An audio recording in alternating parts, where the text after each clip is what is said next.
Why hello there, and welcome back to Some Weirdo on the Internet Reviews Obscure Role-Playing Games. And in this episode, Cats with Superpowers.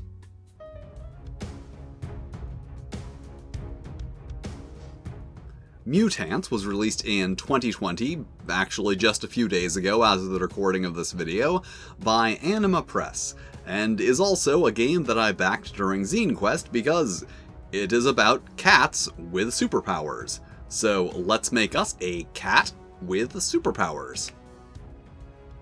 Cats are defined by three attributes: claws for physical ability, whiskers for mental ability, and f***s for social ability, as cats are well known for the limited number of f***s they bring to any given situation.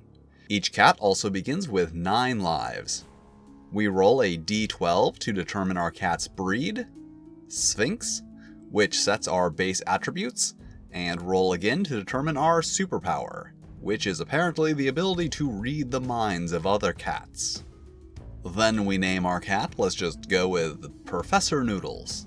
Choose our fur color, or I guess not in this case. Then choose one thing our cat is good at. Mind Reader's probably good at diplomacy, which gives us a +2 to the relevant attribute, in this case, thoughts. Then we also choose something the cat is bad at, and looks like this cat's probably not that great at rumbling, and this gives us a -1 penalty to the relevant attribute, which in this case would be claws. We then list another cat we know, and our reason for joining the team of super cats, and this character is done. And that is basically it. The breeds do seem to be statted up fairly accurately, like the domestic shorthair being friendly but kinda dumb, and Siamese being the opposite of that. Also, a lot of the superpowers are based around, like, jokes and memes, like long cats can stretch, and keyboard cats can use a computer, and nyan cats can jump very high while trailing rainbows behind them. And I don't really have anything specifically against joke content, as long as that joke content is also functional content, and that generally is the case here. They are based on jokes, but actually useful. Overall, the character creation is okay. You roll 2 dice, make 2 adjustments, and that's it. It's not very deep, but this isn't a very deep game, so it does serve the game. And speaking of the game, how it works, I will now explain with illustrations.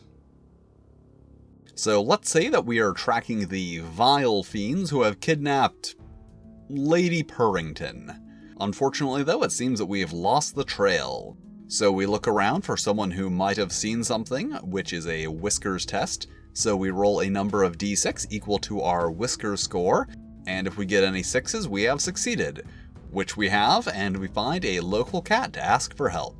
Unfortunately, he seems somewhat less than willing to assist us. But perhaps he doesn't need to cooperate, as we can just read his mind to find out what he knows. Okay, not exactly what we wanted, but we can use this.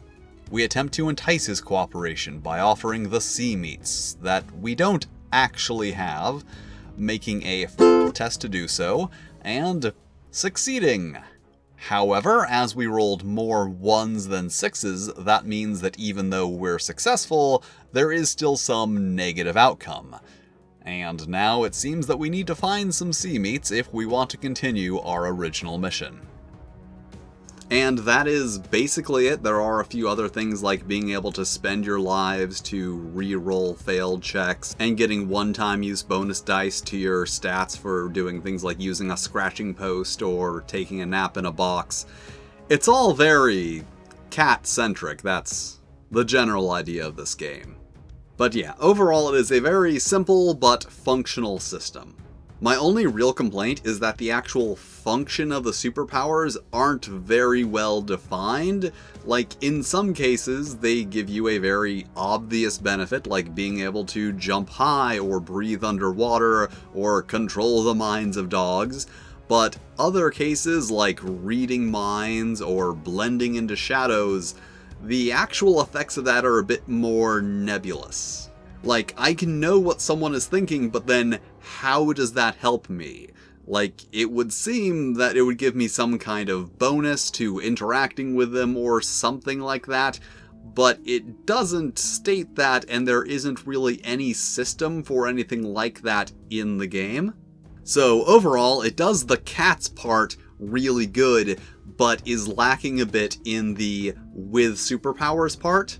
And I realize it is a simple game, and with these more simple games, a lot is generally left up to interpretation, but I would have liked a little more guidance in that particular area. In addition to the core content, there was also a small selection of enemies and an introductory adventure, which is actually a bit more thorough than you would expect coming from a game that is as simple as this, so an okay amount of stuff in the book. As for the book itself, the layout is fairly distinctive and aesthetically pleasing, the illustrations are charming, if not a little inconsistent, and everything is more or less explained well, so good book overall. However, I do have one moderate issue, and that is a very large number of words being hyphenated across line breaks, which isn't like an expressly forbidden thing in the world of typography, but it is something that makes the overall product look significantly less well polished. And there we have it, Mew-Tants. A simple little game about cats with superpowers, and if that's what you're looking for, that is what this game is, and does a good job of being that thing.